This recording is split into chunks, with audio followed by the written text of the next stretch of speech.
What is this? This here is the large. This is interesting. AI tariffs and the unexpected rise of secondhand fashion. Largest garment on hanger system in the world. We can house roughly up to 3.5 million items in this facility. Here at ThredUp's warehouse in Suwanee, Georgia, roughly 40,000 articles of used clothing are given a second life each day. We receive more than 100,000 pieces of clothing every day. So it's a business operating at some significant scale. ThredUp isn't a thrift store. It's a resale platform built like a tech company, part logistics network, part e-commerce site. We do all the work for you. We let buyers shop like they would shop anywhere else on the internet. Gen Z shoppers have been driving the rise of secondhand fashion. Now, rising prices and new tariffs announced by the White House earlier this year are pushing even more Americans to follow their lead. The global secondhand apparel market is expected to reach $367 billion by 2029, growing almost three That's times huge. faster than the overall global apparel market. More people, of course, are turning to these resale platforms. Does anyone here use these? I've used, what is it, like Grailed? A lot of what I buy, the Lakers merch is used. I buy like old Lakers merch. I sell on these. I make a few thousand a year. That's interesting. How do you get the clothes? Do you thrift the clothes and then resell them on the apps? I scalp limited supply capsules. What is a capsule in this context? You shoplift and sell? Dude, I would say you're joking, but I think you might not be. Because when I did that retail fraud question, some people were telling me like, yeah, dude, I shoplift and I sell, and they're listing like fucking apps. Like people told me this. They described the exact way they do it. Not just eBay. I can't think of the specific app names, but they're literally committing like mass retail fraud and then reselling it online. That's crazy. It's like it's industrial at this level. To find ways to save money on their fashion purchases, while other people are going to these platforms to sell their items so they can earn a little extra income in order to offset some of the other rising costs. And now AI tools are making it even easier for shoppers to buy secondhand. Fashion tech startups like Phoebe Gates and Sophia Kiani's AI shopping tool, Fia, are reshaping how people shop. The next wave is taking all of this search data and all that we're learning from our users to start to personalize their results and move towards a discovery feed for each and every user. CNBC got a behind-the-scenes look at ThredUp's operations to learn more about how new AI tools and tariffs are boosting America's secondhand market. Okay.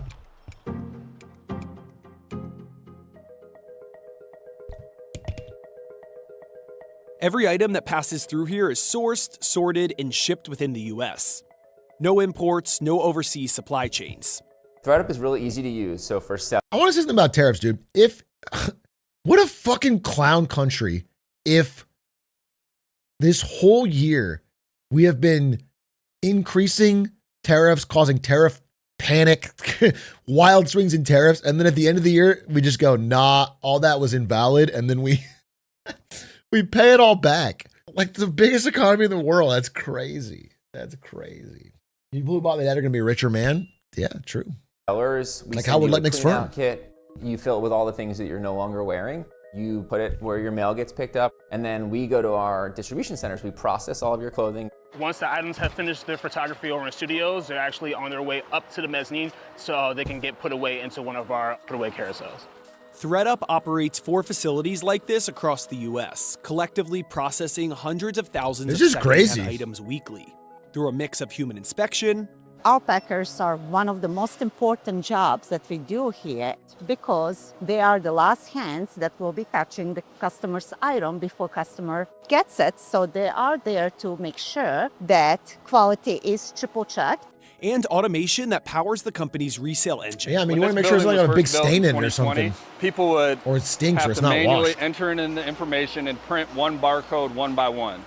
Now that we've automated it, we've been able to bring that down to one team member. The U.S. secondhand apparel market is expected to reach $74 billion by 2029, growing 9% annually on average. I think it's a great opportunity to remind customers of. I mean, I think this is kind of cool, right?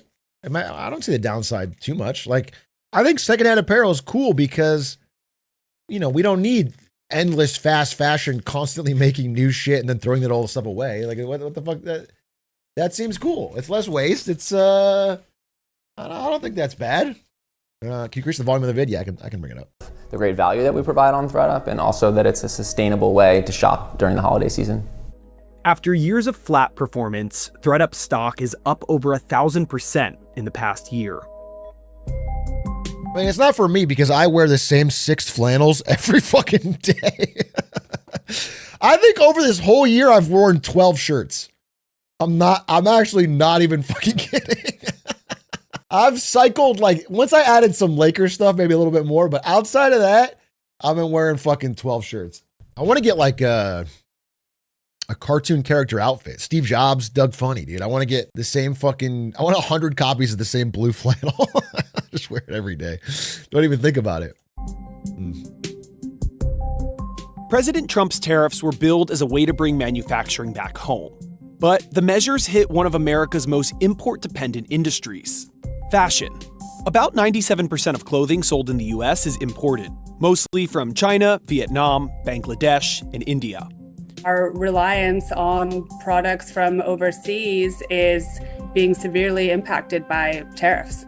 And that's sort of the existential threat that the industry is sort of grappling with now. How much price elasticity is out there for a consumer that's pretty exhausted from an inflation standpoint? Prices were rising. We started to see them come down a little bit in the second half of 2024, but in the past 4 months, prices turned and started to go up again. So consumers are really looking for how can they save. We're seeing this overall mentality shift. We look at resale, dupes, fast fashion, even private brands. Like, consumers are shifting to these. Well, yeah. I mean, they're shifting these options or they're taking on debt.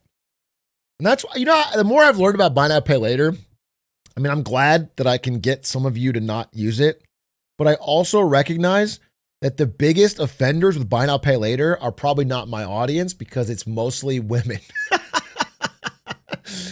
Like, the biggest offenders of BNPL are young women, you know, 18 to 34 women.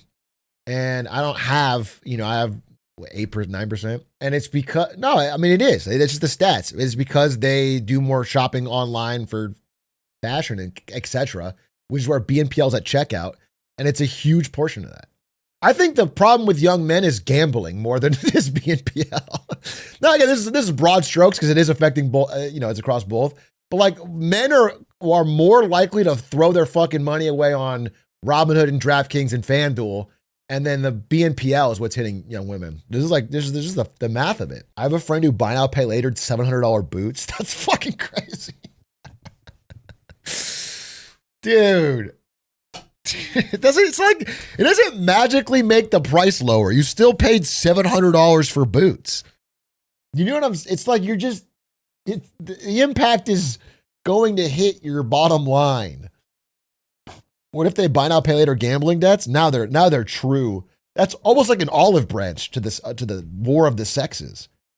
If you want to reduce the gender divide in this country, you should buy now, pay later some parlays. That would be good. That's non-binary. Options, but they're not seeing them as a trade down. They're really seeing them as being just as good. That shift is showing up across resale platforms. ThredUp reported that revenue grew 34% year over year in its third quarter 2025 earnings. It also said that it acquired more new customers in the third quarter than any other time in the company's history, with new buyer growth up 54% from the same period last year. Depop and OfferUp are also seeing similar momentum, and even Amazon is betting on pre-loved fashion. We're also seeing an increasing number of sellers as people are looking to offset some of the rising costs, earn a little extra income.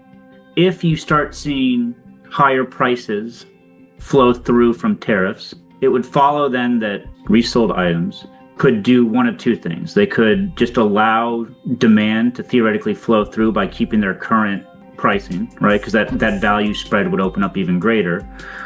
Or they could take their prices up and just maintain the same, you know, percentage spread to a like item, right. Full price like item. And both are significant benefits to resale platforms. I mean, it's an easier way to saying that is no matter what, like if tariffs drive new clothing prices up, secondary clothing is going to be way more appealing. So this is only going to get bigger. People are going to want to do more ThredUp style shopping, resale shopping, because it doesn't get hurt by tariffs. But ThredUp isn't the only one changing how people shop. One of the newest players in resale, Fia, is using AI to take that idea even further. Founded by Phoebe Gates and Sophia Kiani, Fia compares thousands of listings across retail and resale in seconds, helping shoppers find the best deal, either new or used. Well, we work with both secondhand partners and also retail. Dude, I feel like you could game this so hard. If this is like an AI scan of the best deal and you're going to buy it right from the app, couldn't you make a fucking forgery or a fake and then list it as a cheaper price and then people are automatically buying it through Fia? And you could, you know what I'm like, because the AI can't detect. It just feels like that's gameable. Partners, we have tens of thousands of users transacting, and it proves that we are really solving a pain point for our consumers.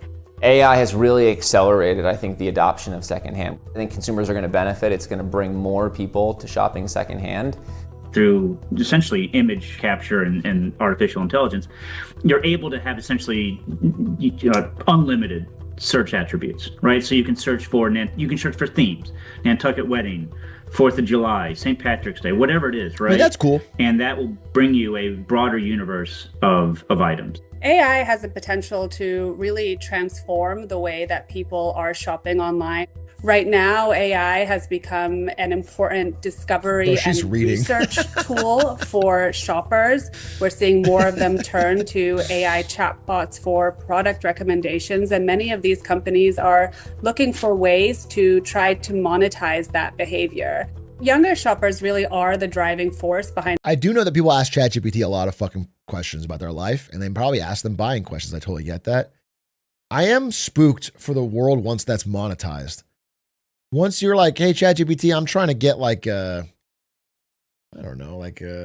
nice fucking shirt for a dinner later.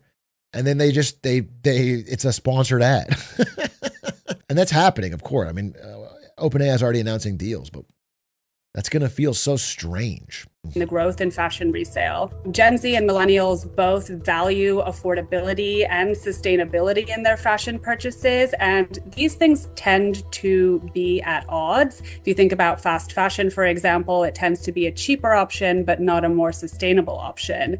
Resale really hits on both of those fronts. So buying secondhand clothing items is both a cheaper and more sustainable option. By 2029, new shoppers will account for 60% of all secondhand spending, and younger generations for nearly 70%. Okay. I think that idea of value, it's not just a one size fits all. It looks different. It's a different equation for each consumer. So it's really, for brands and retailers, it's about understanding, well, for my consumer, for my core demographics, what does that value equation look like, and how am I checking those value boxes?